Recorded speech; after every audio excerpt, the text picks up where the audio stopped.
I wanted us to talk a little bit about the experience of and the threat of cancellation. Okay, this is a concept that is mocked by many in various venues and of particular political bents, largely. But we pretty famously got canceled in 2017, and much to the irritation of our enemies, emerged in different form, we Phoenix-like. rose from the canceled into the realm of the. Here we are now. Yes, right? Here we are now. Here we are now, and it took some doing, and it took some time, and and there's no guarantees. But of course, part of what happened to us was we actually had tenure, which is to say we had the guarantees, and then those guarantees proved not to be any guarantees at all.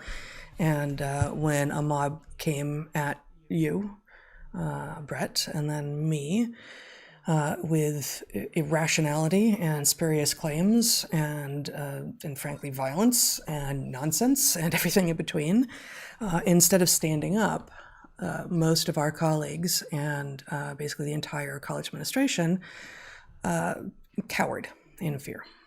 We had a certain amount of support in private, but not very much in public. I was on sabbatical at the time, so I didn't have any active students, but your students stood by you and us. And to a person. And that is one of the pieces of that story that has largely been missed. The idea like, oh, aren't students crazy, and wasn't that terrible, and isn't student culture and isn't that generation just insane? Well, no, that's not the case, because as it turns out, if you're actually an excellent professor who really cares about your students, you develop relationships with them such that when liars come at you and say, you're this, they can say, no, actually, I know this man, and you're not, right? So, I do want to add something. I think the reality is even more stark. Great. The fact it's even worse than that. It's even better than that in this case. Great. Not only did none of my students defect, which I think is what the protesters were absolutely expecting, is that you protest a white professor on the basis that he's a racist, and it doesn't much matter what the reality is. You would expect students to join that protest because it's an of the moment thing, and not a one did. Well, but, and it's inherent to today's logic. Look at your skin. Therefore, you're a racist. Right. We must cure you, and you're incurable. That's how we know you are one, right? That's the kind of logic, right? Yep. But not only did none of my students defect, but several of them, including a number of students of color, courageously stood up and defended me and were punished specifically for it, because that was a bad look for the protesters. There were attempts at re-education. Yep, there were attempts at re-education, but also the long history of students that we'd had. None of those people showed up and made crazy claims about racism either, right? It didn't happen. Yeah. And the final piece of that puzzle is that all of the students who did show up, 50 or so students who poured through the door and made these accusations, never met a single one of them. Right. So the point is, it's like absolutely clean that those with experience weren't persuaded by this story. You had to have exactly zero direct experience in order to be involved in that in the first place.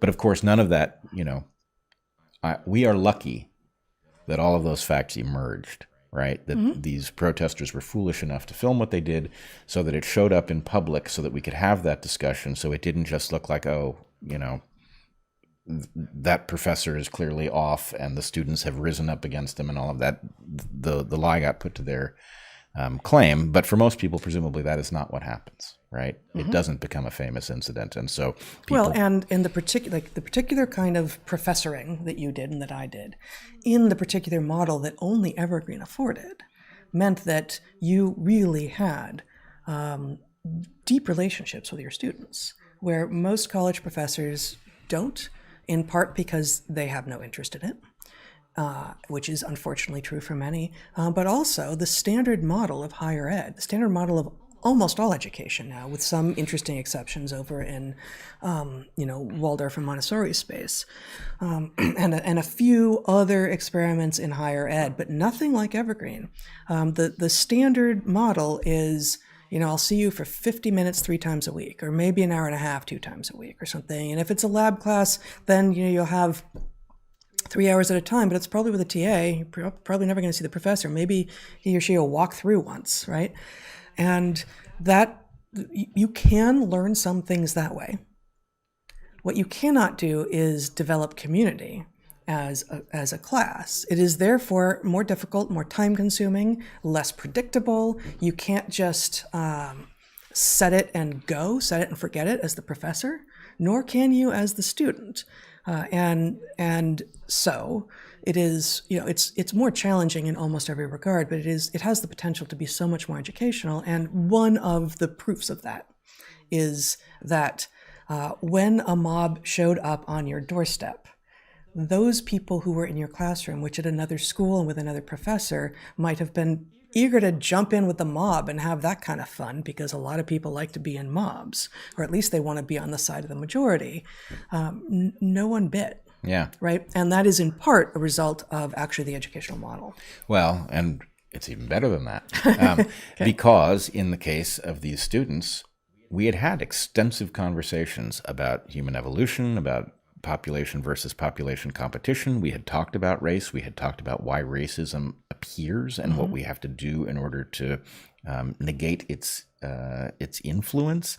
So it wasn't like anybody had to think about whether or not a claim of racism might mean something, because the point is we'd had those discussions, and to the extent that there was a charged discussion, it had been diffused because we'd been through it, and if there had been any hint of racism, they would have detected it, and they didn't, and so it was like a very quick check. Oh, that doesn't add up. Yeah. So anyway, it is an argument, and a strong one, for a very intensive model of education. I would point out Jacob, the beaver researcher and conservationist, is a very good demonstration of what sort of amazing people were in those classrooms. Absolutely. So anyway, it is a model that someone should resurrect, because it's awfully good. We have made some attempts, haven't we? Yeah. So far unsuccessfully, but maybe again. And we also get asked by people, okay, well, where can I send my kids? It's like, well, as I have said, as I have written about with regard to the University of Austin, for instance, like, yes, the woke needs to go, but it's not sufficient. You need a different educational model, which, yes, will be more challenging for the faculty and will take more of their time and attention away from, if they don't really want to be teaching, if they don't really want to be in the classroom or the field or the lab or whatever with students, if that's just a distraction that they feel like that's penance they have to pay before they can get back to their main work, which is their research over here, then they're not going to be interested in a full-time model of education like Evergreen had, and they're not going to be good at it if they're forced to it. Yeah, the hidden aspect of that is full-time is a description of one parameter. The freedom to make use of that full-time interaction is both the beauty of it and the Achilles heel, because you have to be inclined not only to have that kind of intensive teaching relationship, but to figure out what to do with it. And I think I said on the podcast with Jacob that the thing, Evergreen gave you total freedom to figure out what to do, but it never figured out what to do with professors who couldn't figure it out. And that if it had figured out how to keep only those professors who, after 3 years, had demonstrated a willingness and a desire to innovate new things with all of that freedom, then it would have been a great place, because it would have been filled with people who made use of that to the benefit of their students. And that the tragedy of what happened at Evergreen is in large measure because it was hit and miss with respect to whether an individual faculty was up to the task or not. Yeah, too often miss, unfortunately.